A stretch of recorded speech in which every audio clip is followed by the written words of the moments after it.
नमस्कार दोस्तों, सरकारी नौकरी की तैयारी करते करते आप ऊब चुके हैं या यूं कह सकते हैं एजवार्ड हो गए हैं, या यूं कह सकते हैं आपको काफ़ी दिनों से सरकारी नौकरी नहीं मिल रही है, हताश और निराश हो रहे हैं। तो आइए मैं आपको कुछ ऐसे बिजनेस आइडियाज़ बता रहा हूं जिनको करके आप आराम से नौकरी से 100 गुना, नौकरी से 9 गुना, नौकरी से 2 गुना पैसा जरूर कमा सकते हैं। दोस्तों, हाउ टू अर्न मनी, जब तक आप ये नहीं सीखेंगे तब तक आप किसी भी बिजनेस में सफल नहीं होंगे। और मुख्य रूप से आप लोगों के 10 सवाल होते हैं जो मैं इस वीडियो में बताने जा रहा हूं। सुनिए ध्यान से। पहला आपका क्वेश्चन होता है बिजनेस क्यों नहीं चलता। दूसरा आपका क्वेश्चन होता है बिजनेस नहीं चल रहा है, क्या करूं। तीसरा आपका क्वेश्चन होता है बिजनेस ना चले तो फिर क्या करूं। और तीसरा क्वेश्चन होता है बिजनेस क्यों नहीं चलता। दोस्तों, आगे वाले जो क्वेश्चंस हैं आपके, पहले इनके जवाब दे देता हूं मैं, उसके बाद में आगे की बात करते हैं। दोस्तों, बिजनेस क्यों नहीं चलता, इसके मुख्य रूप से 3 कारण हैं। पहला कारण, बिना प्लानिंग के आप बिजनेस शुरू कर देते हो, न अपने किसी लीगल एडवाइजर को पूछते हो, न अपने फाइनेंशियल एडवाइजर को पूछते हो, और कुछ नौजवान तो अपने माँ बाप तक को नहीं पूछते हैं और जाकर के बाजार में कोई दुकान किराए ले लेते हैं और चाहे जो बिजनेस शुरू कर देते हैं। दोस्तों, ऐसे बिजनेस नहीं चलता है। ये कोई गुड्डे गुड्डियों का खेल नहीं है। बिजनेस करना एक कला है, बिजनेस करना एक तजुर्बा है, बिजनेस करना एक अनुभव है, बिजनेस करना बहुत ही खांडे की धार जिसको कहते हैं हमारी मारवाड़ी की भाषा में, वो है। बिजनेस हर आदमी नहीं कर सकता। बिजनेस वही आदमी कर सकता है जिसको कोई स्किल विशेष बिजनेस में विशेष स्किल जो होती हैं वो प्राप्त की है उसने, यानी एक्सपीरियंस गेट किया है, एक्सपीरियंस प्राप्त किया है। यदि आपको किसी भी सब्जेक्ट का बहुत ज़्यादा अच्छा अनुभव है तो उस विषय का बिजनेस आप कीजिएगा। जब भी आप बिजनेस करें, पहले अपने फाइनेंशियल एडवाइजर से एडवाइस लीजिए। अपने पास इतना रुपया है, इतने रुपए से मैं बिजनेस शुरू करना चाहता हूं और इसमें कितना % की कमाई होगी। देखिए दोस्तों, हर बिजनेस की अलग अलग कमाई होती है, यानी percentage ratio, profit percentage ratio हर बिजनेस का अलग अलग होता है। तो आप जो भी बिजनेस करते हैं उसके बारे में पहले थोड़े सर्च कीजिए, रिसर्च कीजिए, जानकारी लीजिए कि इसमें कितना % प्रॉफिट होता है। कुछ बिजनेसेस ऐसे होते हैं जिनमें प्रॉफिट मार्जिन तो बहुत अच्छा होता है मगर ग्राहक नहीं मिलते, कस्टमर नहीं मिलते, और जब कस्टमर नहीं मिलते तो बिजनेस चलना बहुत मुश्किल हो जाता है, इसलिए बिजनेस नहीं चलता है। कुछ बिजनेसेस आपकी गलतियों के कारण नहीं चलते हैं। आप थोड़ा सा कमा लेते हो, 4 महीने आपको बिजनेस शुरू किए हुए, थोड़ा सा प्रॉफिट हुआ और बिजनेस में गल्ले में से निकालने शुरू कर दिए, खर्चे करने शुरू कर दिए तो आपका बिजनेस नहीं चलेगा।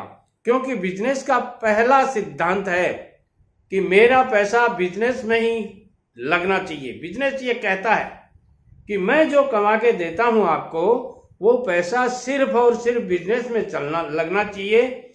यहां से पैसा वही निकलना चाहिए जो आपकी सैलरी बनती हो। ध्यान से सुनिए, आप मालिक हैं बिजनेस के, मगर बिजनेस ये कहता है आप मालिक नहीं हैं, मालिक बिजनेस है और आप यहां केवल नौकरी कर रहे हैं। अब आपकी नौकरी की तनख्वाह कितनी बनती है वो तनख्वाह लीजिए आप और अपना घर खर्चा चलाइए, आप जो कुछ कीजिए, आप घूमने जाइए, कुछ भी कीजिए, मगर जो सैलरी आपको एक निश्चित कर लीजिए कि इतनी सैलरी अपने को हर मंथ बिजनेस में से निकालनी है। वो सैलरी आप महीने की 1 से 5 तारीख के बीच में बिजनेस में से निकालिए। उससे पहले नहीं, आपको एडवांस की जरूरत होगी अचानक रियल केसेस में, तो ही निकालिए, तभी आप बिजनेस में सफल होंगे। हाँ, बेटा आ गया, पापा मुझे 500 रुपये चाहिए, आपने पकड़ा दिए, कोई हिसाब किताब नहीं है। मम्मी पापा आ गए, हॉस्पिटल दिखाने जा रहे हैं, आपने 2000 रुपये पकड़ा दिए। हाँ, मैं कहूँगा दवाई दिलानी बहुत जरूरी है, मगर अपनी जेब में से दीजिए, गल्ले में से नहीं। और अदर एक्सपेंसेस आप दिन भर करते रहते हैं, वो गल्ले में से करते रहते हैं, और फिर शाम को जब गल्ला आता है, कैलकुलेशन होता है, तो ये निश्चित होता है कि आज तो इतनी कमाई हुई, क्योंकि 10 बार आपने निकाल लिया और 10 बार इतना ही कमाई होती है, इतना आपने निकाल लिया। बिजनेस क्या करेगा, कैसे चलेगा बिजनेस? ये कुछ ऐसी बातें हैं जो आपके बिजनेस को सफल नहीं होने देती, आपके बिजनेस को सक्सेस नहीं होने देती। अब बात करते हैं बिजनेस नहीं चलने के और क्या कारण हो सकते हैं।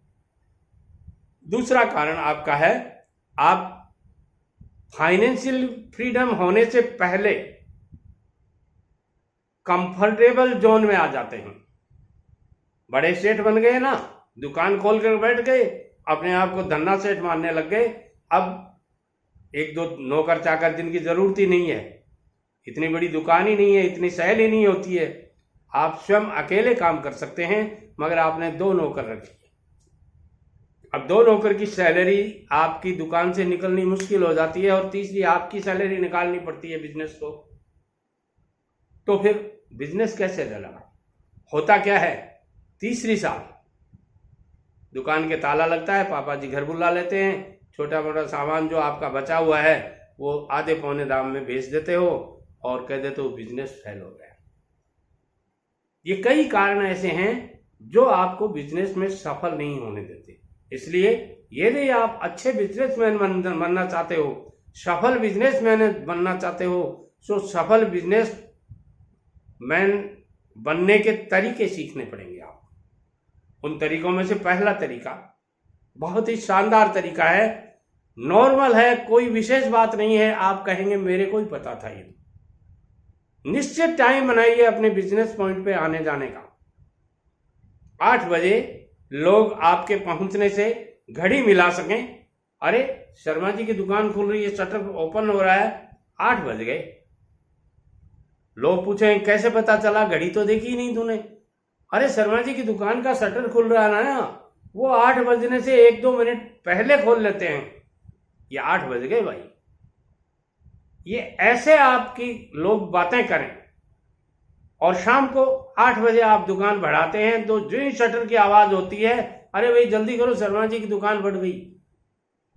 क्या हुआ भाई आपकी दुकान के? अरे भाई 8 बज गए ना, उनकी दुकान 8 बजे खुलती है और शाम को 8 बजे बंद होती है, ये निश्चित टाइम है उनका।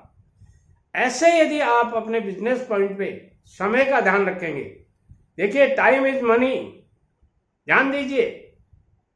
यदि आपने टाइम का मजाक उड़ाया, यदि आपने टाइम की कीमत नहीं की, समय की कीमत नहीं की, समय आपको रौंदता हुआ चला जाएगा। समय कभी इंतजार नहीं करता है दोस्तों, तो समय से अपनी दुकान खोलिए। दूसरा, कितना भी आपका निजी आदमी आ जाए बिजनेस पॉइंट पे, रेटें, दरें या कीमत वही लगनी है जो एक साधारण आदमी के लगनी है। शर्मा जी आपके नजदीकी हैं, मित्र हैं, दोस्त हैं, कोई रिबेट नहीं है। रिबेट दीजिए उनको जो देश के लिए कुर्बानी देते हैं, जो देश की सीमाओं पे लड़ते हैं। मैं कहूंगा उनको 2% रिबेट दीजिए। ये मेरा सजेशन है, माने नहीं माने आपकी इच्छा है। उनका कोई भी बच्चा आ जाए, मैं शहीद का बेटा हूं, 2% दीजिए।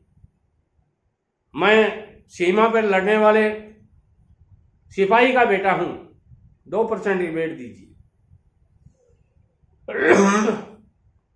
उन परिवारों को दीजिए जिन्होंने अपने बेटों को सीमा पे खोया है, ऐसे लोगों को रिबेट दीजिए।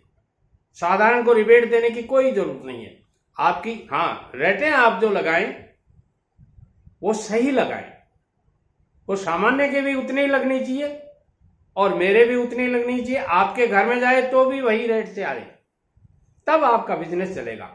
क्योंकि बिजनेसमैन की दुकान पे जब बच्चे को भेजा जाता है तो ये समझ के भेजा जाता है कि वहां रेट निश्चित है, और वहां आप बच्चों के साथ में फ्रॉड कर लेते हैं या ज्यादा रेट लगा देते हैं तो आपकी दुकान पे दोबारा कस्टमर नहीं चढ़ेगा। इसलिए मैं कहना चाहूंगा इन टिप्स को फॉलो कीजिए, और इससे भी ज्यादा बढ़िया टिप्स मैं आने वाले वीडियो में दे रहा हूं। जो केवल और केवल एक सफल बिजनेस में कौन कौन से गुण होने चाहिए उस पर यह वीडियो बनाया जाएगा। इसलिए उस वीडियो का इंतजार कीजिए। इससे पहले आप चैनल को सब्सक्राइब कर लीजिए ताकि आने वाले हर वीडियो का नोटिफिकेशन आपको मिलता रहे। नमस्कार, मिलते हैं अगले वीडियो में। तब तक के लिए आपको धन्यवाद।